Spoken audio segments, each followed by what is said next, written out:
मुख्यमंत्री के पद के लिए जब सुक्खू जी के नाम की घोषणा हुई थी तब वो भावुक हो गए थे। उनके वर्षों के संघर्ष को पहली बार कांग्रेस ने सम्मान दिया था। सुक्खू जी उस वीडियो में अपने आंसू पोंछते देखे गए थे। अब जनता के आंसू पोंछने का समय है मुख्यमंत्री जी। मेरा नाम जयपाल है। मैं भारतीय सेना में एक सैनिक हूँ और मेरी ज़िंदगी जो है झूठे मुकदमों ने तबाह कर रखी है। मेरी पूरी फैमिली आज डिस्टर्ब हो चुकी है। शादी के 2 दिनों बाद ही मेरे से मेरी सास द्वारा और ससुर द्वारा बाड़ियाँ बनाने की डिमांडें शुरू हो चुकी थी। तो उन्होंने मेरे को ज़बरदस्ती सुनियार की दुकान में ले गए और मेरे को बोला कि हमारी लड़कियों को 5 लड़कियों को बाड़ियाँ बना। मैंने बाड़ियाँ बनाने के लिए इनकार किया तो उन्होंने मुझे कि तू नंग है, और माइंड में प्रेशर हो चुका था कि मेरे को इतनी बड़ी डिमांड इन्होंने शादी के 2 दिनों के बाद ही कर दी है।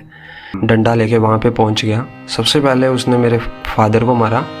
मेरे को ये वर्डिंग बोल के गए थे कि मैं अपनी लड़की को आधी तनख्वाह लगा के दिखाऊंगा और अपनी लड़की की शादी इसी तेरे नान के साई बलेरा में करूंगा। वो उनकी डिमांड ये थी कि हमारी 5 लड़कियों के लिए बाड़ियाँ बनाए। तो मैंने उस चीज़ से इनकार दिया था क्योंकि ऑलरेडी हमने 5-5.5 लाख का गहना डाला हुआ था। 20 साल से जानते थे तभी उन्होंने लड़की दी। 9 दिनों में उन्होंने मेरे में ऐसा क्या देख लिया कि उन्होंने मेरी पूरी की पूरी फैमिली को कोर्ट में खड़ा कर दिया। जैसे मैं थाने में जाता हूँ तो फिर मेरे को बताते हैं कि तेरे ऊपर 498 मुकदमा दर्ज हो चुका है। भाई SI शशि कुमार, कांस्टेबल पवन कुमार, ये मेरे को यही बात बोलते थे, लड़की ले आ और अपना आई कार्ड लेके आ, अपने मदर की फ़ोटो लेके आ, आधार कार्ड लेके आ, पैन कार्ड लेके आ। ये वो एक कमांडेंट ऑफिसर है, उनके पास ये 97 लेटर वहाँ पे पहुँच चुके थे। कितने? 97 लेटर उसी लड़की ने भेजी हुई है, ये सारी की सारी चिट्ठियाँ। मैं एक बंदा था और वो काफ़ी बंदे थे, वो अभी उनके पास हथियार ज़्यादा थे। फिर एक लड़का है जिसने मतलब मेरे ऊपर पिस्टल रखी थी। कहाँ रखी थी? मेरे सर के ऊपर रखी थी। हमारे देश का कानून भारतीयों के विरुद्ध भी कार्य करता है। अंग्रेजी आक्रांताओं द्वारा थोपी गई आपराधिक न्याय प्रणाली करोड़ों हिंदू नौजवानों के जीवन नष्ट कर रही है।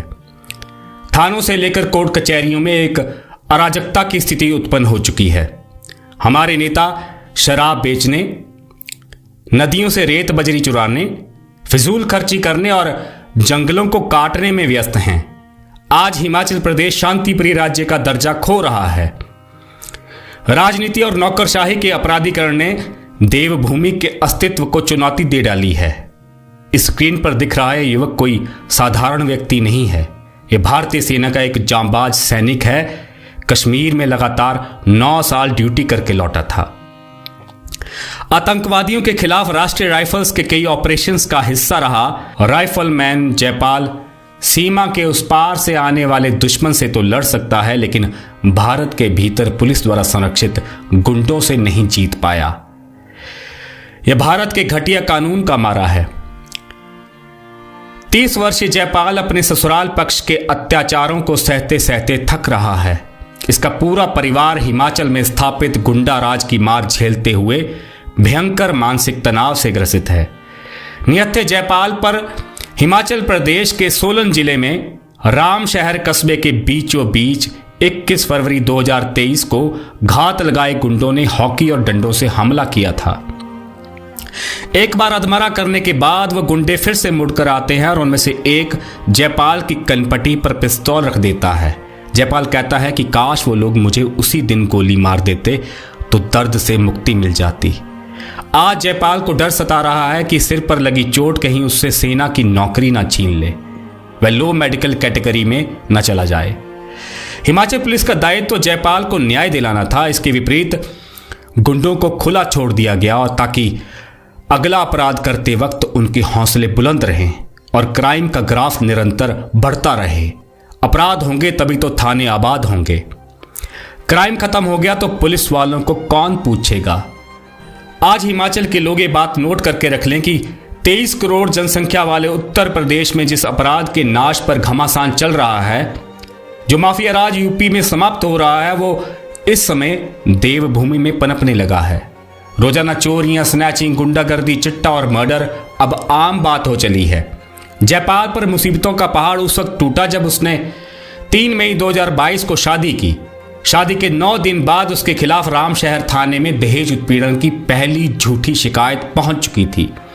9 दिन के भीतर जयपाल और उसके परिवार पर डंडों से हमला हो चुका था। 9 दिन के भीतर जयपाल अपनी पत्नी और ससुर से मां बहन की गालियां सुन चुका था। शादी के 9 दिन के भीतर वह एक लालची परिवार के चंगुल में फंस चुका था और आज उसे पल पल मरते हुए 1 साल होने जा रहा है। अब आप पूछ रहे होंगे कि जयपाल ने ऐसा कौन सा अपराध किया था कि उसकी नई नवेली दुल्हन और ससुर असुर बनकर प्रताड़ित करने लग गए थे। तो सुनिए, शादी के बाद पति के साथ बेटी अपने मायके में फेरा डालने जाती है। जयपाल भी गया। उसने बताया कि 5 मई की आधी रात को लगभग 12 बजे उनके दरवाजे पर किसी ने दस्तक दी। सास ने कहा बाहर आओ। उसे लगा इतनी रात को कोई तो गंभीर बात होगी। वह दरवाजा खोल बाहर आया तो सास ने सालियों की ओर इशारा करते हुए कहा कि अब इनकी जिम्मेदारी भी तुम्हारी है, तुम ही इनके घर बसाओगे। जयपाल को सास का यह व्यवहार बहुत अजीब लगा। उस रात वह ढंग से सो नहीं पाया। अगली सुबह उसे साई गांव के बाजार ले जाया गया। शॉपिंग के बाद एक सुनार की दुकान में जयपाल से कहा जाता है कि अपनी पत्नी के लिए सोने की बालियां बनवाओ। जयपाल बालियां खरीदने के बाद बाहर निकलता है तो सास जयपाल से कहती है कि हमारे यहाँ रिवाज है कि दामाद साली और रिश्तेदारों के लिए भी सोना खरीदता है। जयपाल ने उनकी ये डिमांड पूरी नहीं की। शादी के 3 दिन बाद ससुराल के बाजार में उसी दुकान के बाहर इस सैनिक ने अपनी सास से पहली गाली सुनी, चल नंग फौजी। सालियों को बालियां भी नहीं बना सका। अगले दिन 7 मई को पत्नी का रामशहर कॉलेज में बीए फर्स्ट ईयर का पेपर था। जयपाल अपनी मारुति 800 में उसे कॉलेज ले जा रहा था। कुछ मीटर दूर चलने पर पत्नी ने कहा कार रोको। गाड़ी से उतरकर वह बोली, जब तक तू नई गाड़ी नहीं लेता मैं इसमें नहीं बैठूंगी। तू देख मैं तेरा जुलूस कैसे निकालती हूं। मोय तुसा बत्तीजा राले पैण डैश डैश डैश। जयपाल को समझ नहीं आ रहा था कि उसके साथ क्या हो रहा है। उसी रात जयपाल अपनी पत्नी के साथ उसकी सहेली की शादी में शामिल होने जाता है। जब रात को घर पहुंचता है तो उसे पता चलता है कि उस शादी में जयपाल ने अपनी पत्नी को मार मार कर बेहोश कर दिया था, जबकि शादी की मूवी और फोटो ऐसी किसी भी घटना की पुष्टि नहीं करते। जयपाल अपने ऊपर लगे झूठे आरोपों को जानकर सदमे में था। 11 मई को भी पत्नी कॉलेज में पेपर देकर जयपाल की उसी गाड़ी में घर लौट रही होती है। वह गालियां निकालते हुए अपना चूड़ा तोड़ मंगलसूत्र गले से उतार फेंक देती है। परिवार नई नवेली दुल्हन के ऐसे व्यवहार को बचपने में की गई बात समझ टालता जा रहा था। जयपाल सपरिवार पैर डालने के लिए अपने ननिहाल जाता है। रास्ते में पत्नी के लिए नया चूड़ा खरीदा जाता है। ननिहाल में उसकी पत्नी व घर की महिलाएं खेतों की ओर गई होती हैं। जयपाल अपनी कार घर से कुछ दूरी पर धो रहा था। इसी दौरान उसका ससुर ननिहाल पहुंचकर जयपाल के पिता को पीट डालता है। जयपाल के मामा और खुद जयपाल को फोन पर गालियां निकाली जाती हैं।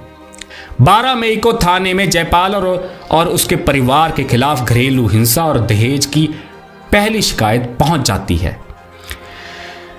जब मैं जयपाल का दर्द सुन रहा था तब मुझे भी यकीन नहीं हुआ कि 3 मई से 12 मई के बीच होने वाली ये घटनाएं सच्ची हो सकती हैं। आप स्वयं सोचिए कि क्या ये किसी फिल्मी सीन जैसा नहीं लगता। पत्नी और ससुराल पक्ष की अजीबोगरीब हरकतों ने जयपाल के परिवार को अलर्ट कर दिया था। इसलिए उन्होंने मोबाइल में इन सारी घटनाओं को रिकॉर्ड करना शुरू कर दिया था। शिकायत के बाद पुलिस वाले जयपाल को रात 11 बजे थाने बुलाकर प्रताड़ित करने लगे।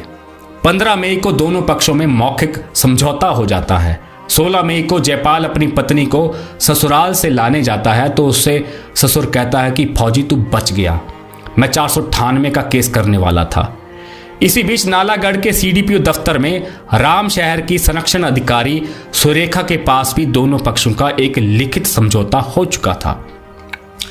इतना कुछ होने के बावजूद जयपाल हनीमून पर जाने की सोच रहा था।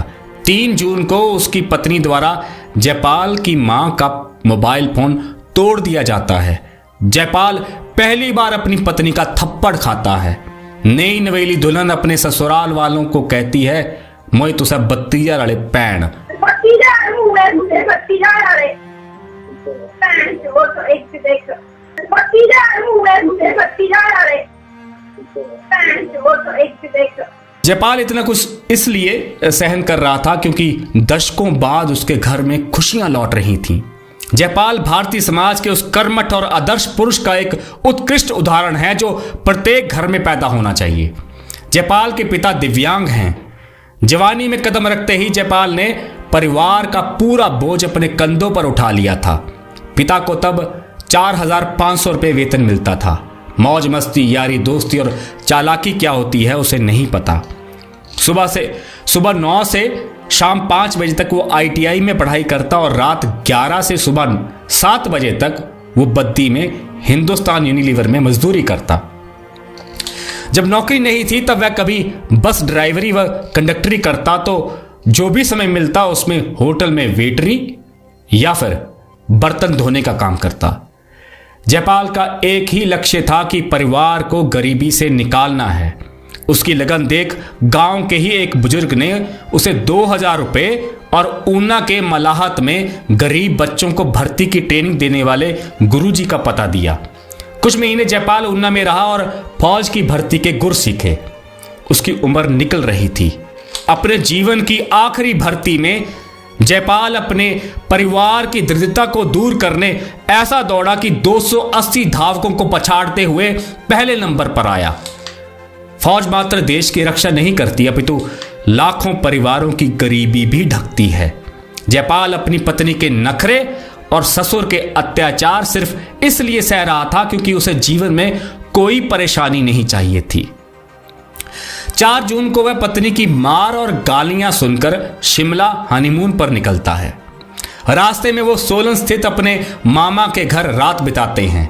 अगले दिन यात्रा आरंभ करते ही पत्नी बदहवास होकर कभी चलती कार का दरवाजा खोल देती, कभी गाड़ी से कूदने की कोशिश करती, कभी कार से उतरकर अनजान वाहनों से लिफ्ट मांगने लगती। जैसे तैसे जयपाल उसे समझाता है, लेकिन पत्नी का व्यवहार उसकी समझ से परे था। दोनों हनीमून का सपना भुला वापस घर लौटते हैं। 6 जून को BA फर्स्ट ईयर के अगले पेपर को जब उसे जाना था तो जयपाल गाड़ी निकालने लगता है। इस पर उसकी पत्नी कहती है कि आप मेरे साथ मत चलो, कहीं पापा मुझे आपके साथ ना देख लें। अभी तक की कहानी हमें इस केस को किसी दूसरे एंगल से भी सोचने को मजबूर कर रही है। जयपाल की पत्नी को अपने पिता से ऐसा कौन सा भय सता रहा था कि वह अपने दामाद को अपनी बेटी के साथ नहीं देख सकता था। 6 जून की रात लगभग 9 बजे ससुर हाथ में डंडा लेकर जयपाल के घर के बाहर आकर कहता है, मैं अपनी बेटी लेने आया हूं। जयपाल पहली बार पुलिस को अपने घर बुलाता है कि उसका ससुर हंगामा कर रहा है। ससुर पुलिस को आता देख कहता है, बेटी को तो मैं लेकर ही जाऊंगा। बस 7 जून को रामशहर के ASI शशि कुमार और हेड कांस्टेबल पवन कुमार ने जयपाल के परिवार वालों से कहा, आप पर 498A का पर्चा हो गया है। उसके बाद रात 10 से 11 बजे के बीच रामशहर थाने में जयपाल को बुलाने का सिलसिला फिर से शुरू हो गया। पुलिस वाले भी कहने लगे कि 32,000 का खर्चा तो तुम्हें जरूर लगेगा। लोभी लोगों का दिल इससे भी नहीं भरा। 22 फरवरी 2023 को जयपाल के छोटे भाई पवन की शादी थी। 5 फरवरी को उनकी मां, बहन और भांजा खरूनी स्थित जम्मन डोरा गुरुद्वारा साहिब में बाबा जी को शादी का कार्ड देने जा रहे थे। तभी 2 गाड़ी में सवार गुंडे आते हैं और तीनों का अपहरण कर लेते हैं। गाड़ी में उनके साथ मारपीट की जाती है। उन्हें उठाकर साई पंचायत में पेश कर दिया जाता है। उस घटना को जयपाल की बहन ने कैमरे में कैद तो कर लिया था, लेकिन सबूत मिटाने के लिए हमलावरों ने फोन तोड़ दिए। जयपाल ने डाटा रिकवर करने के लिए मोबाइल हैंडसेट हैदराबाद भेजा है। फोन की कीमत से 2 गुना खर्च मात्र एक वीडियो को रिकवर करने में लगेगा। अपहरण के उस मामले को भी सोलन पुलिस ने दबा दिया। केस तो दर्ज हुआ लेकिन कार्रवाई नहीं हुई। उल्टा जयपाल के परिवार पर एक और झूठा पर्चा डाल दिया गया। यानी पीड़ित पक्ष को न्याय तो दूर, पुलिस ने प्रताड़ित करने में कोई कसर नहीं छोड़ी। 22 फरवरी को पवन की शादी ना हो इसलिए जयपाल पर हमला होता है। जैसा गुंडा तत्वों ने सोचा था ठीक वैसा ही हुआ। भाई की शादी रुक गई। जयपाल की खोपड़ी में फ्रैक्चर आ गया था। 9 दिन पीजीआई में दाखिल रहने के बाद उसे मिलिट्री के चंडी मंदिर स्थित कमांड हॉस्पिटल रेफर किया गया, मगर आज तक एक इंस्ट्रक्टर स्तर का शेप 1 सैनिक पूरी तरह से रिकवर नहीं हो पाया है। जयपाल पर हमला करने वालों के बयान साबित करते हैं कि यह भाड़े के गुंडों का काम था, न कि उनकी जयपाल से कोई पुरानी रंजिश थी। जयपाल के विरुद्ध दहेज के केस में कुछ भी ऐसा नहीं था जिसे रामशहर के एएसआई शशि और हेड कांस्टेबल पवन कुमार समझ नहीं पाते। यह एक फर्जी केस था। इसकी जानकारी सोलन के तत्कालीन एसपी को पहले दिन से थी। जिस दिन जयपाल पर हमला हुआ था उसके एक दिन पहले ही वह एसपी से मिलने भी गया था कि उसकी जान को खतरा है। न एसपी ने कुछ किया, न रामशहर पुलिस ने। अगर पुलिस सुरक्षा नहीं कर सकती थी तो कम से कम गुंडा तत्वों पर कठोर कार्रवाई करती। जो पिस्तौल जयपाल की कनपट्टी पर रखा गया था और बाकी हथियारों को जब्त करती, कठोर धाराओं के तहत मामला दर्ज करती, मगर पुलिस ने गुंडों का पूरा साथ दिया। यूं तो जयपाल पर कोई भी केस बनता ही नहीं था। अगर कोई झूठी शिकायत लेकर थाने में आता भी है तो उसकी हल्की पड़ताल तो बनती थी। जयपाल की पत्नी के कई कारनामे इस रिपोर्ट में नहीं बताए जा सकते। बस इतना जान लीजिए कि जयपाल की यूनिट और उनके कमांडिंग ऑफिसर से लेकर मेजर साहब और उनकी पत्नी व सैनिकों की पत्नियों के लिए बने संगठनों को 100 के करीब झूठी चिट्ठियां भी लिखी गई हैं। जयपाल एक साइको गैंग की गिरफ्त में आ चुका है। सोलन पुलिस ने जो कचरा चार्जशीट कोर्ट में दाखिल की है वह मैंने भी पढ़ी है। हैरानी तो इस बात की है कि जयपाल का परिवार हिमाचल के मुख्यमंत्री श्री सुखविंदर सुक्खू जी से भी गुहार लगा चुका है। याद करिए, मुख्यमंत्री के पद के लिए जब सुक्खू जी के नाम की घोषणा हुई थी तब वो भावुक हो गए थे। उनके वर्षों के संघर्ष को पहली बार कांग्रेस ने सम्मान दिया था। सुक्खू जी उस वीडियो में अपने आंसू पोंछते देखे गए थे। अब जनता के आंसू पोंछने का समय है मुख्यमंत्री जी। ऐसे ही आंसू माननीय प्रधानमंत्री श्री नरेंद्र मोदी जी ने महिलाओं से अत्याचार पर बहाए थे। मैं भारत के कानून मंत्री से भी आग्रह करना चाहता हूं, पुरुषों पर 498A और घरेलू हिंसा के कानून अत्याचार कर रहे हैं। लड़कों की जवानी झूठे केसों में बर्बाद हो रही है। हिंदू समाज प्रतिवर्ष हजारों करोड़ रुपए बिना कोई अपराध किए गंवाता चला जा रहा है। ऐसे दमनकारी कानूनों को खत्म क्यों नहीं कर दिया जाता? मेरी हिमाचल सरकार से यही मांग है कि एक उच्च स्तरीय जांच बिठाई जाए। रामशहर थाने के अग्रगण्य अधिकारियों को तत्काल प्रभाव से पदमुक्त किया जाए। जिन्होंने जयपाल के परिवार पर एक के बाद एक हमले किए हैं उन्हें जेल में डाला जाए। योगी मॉडल की तरह जीरो टॉलरेंस की नीति अपनाई जाए। अब हमें यही डर सता रहा है कि हिमाचल पुलिस द्वारा तैयार झूठा केस कहीं तारीख पे तारीख वाले खेल में न उलझ जाए। ऐसे खेल भारत की हजारों अदालतों में सालों साल चलते हैं। जजों से यही विनती है कि बीता समय लौट कर नहीं आता। एक बार किसी निर्दोष नौजवान की जगह स्वयं को खड़ा करके देखें। मुकदमों को लटकाने वाली प्रवृत्ति त्याग कर जल्दी न्याय देने की कृपा करें। अगर आप हमारे कार्य को जिंदा रखना चाहते हैं तो नीचे स्क्रीन पर दिए नंबर पर सहयोग भेजना ना भूलें। धन्यवाद। हर हर महादेव। मेरे 5-6 फ़ोन तोड़ दिए इन्होंने, क्योंकि फ़ोन इसलिए तोड़ते हैं ये, इनको पता है कि इनके फ़ोन में एविडेंस है। ये इसलिए बार बार फ़ोन तोड़ने की कोशिश करते हैं। तारीखें मेरी वैसे कोर्ट में 3-4 पेशी हो चुकी है, जिसमें मैं एक भी बारी पहुंच नहीं पाया हूं, क्योंकि पहुंचता मैं इसलिए नहीं हूं। कभी मेरी मम्मी के ऊपर हमला हो जाता है, कभी मेरे ऊपर हो जाता है। फिर मेरे को बोला पुलिस वालों ने कि फौजी देख ले, अभी भी टाइम है, ऐसा ना हो कि कल को आपको 32,000 पर मंथली देना पड़े। फिर मैंने बोला यार मैंने ऐसा कौन सा गुनाह कर दिया कि मैं 32,000 रुपये दूँ?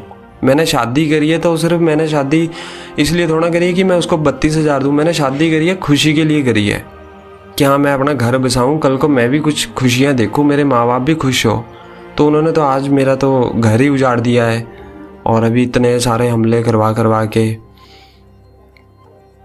वो सीएम महोदय को भी मिल के आया था और उनको मैंने रिटर्न में एप्लीकेशन भी दी हुई है कि रामशहर SHO कोई भी कार्रवाई नहीं कर रहा है, जबकि मेरा लेटर आया हुआ है प्रोटेक्शन के लिए भी। मेरा लेटर आया हुआ है ऊपर से और कमान अधिकारी ने भी मेरा लेटर भेजा हुआ है एसपी महोदय के पास। जो नीचे वाला रैंक है, मतलब जो हमारा पुलिस थाना है, वो कोई भी कार्रवाई नहीं करता है। मैं तो अदालत के चक्करों में फंस चुका हूँ। अभी तो मुझे ऐसा लग रहा है कि मेरी अभी यंग उम्र है, तो बट अभी मुझे तो इतना हो चुका है कि मतलब मैं पूरी ज़िंदगी अभी अदालतों में निकाल दूँगा, क्योंकि अभी यही उम्र होती है हमारी कुछ करने की, कुछ सेविंग करने की, कोई घूमने की, कोई कहीं जाने की, अपने घर में खुशियाँ लाने की। अगर हम यही उम्र अपनी कोर्ट कचहरी में निकाल दें तो उस ज़िंदगी जीने का कोई फ़ायदा नहीं है।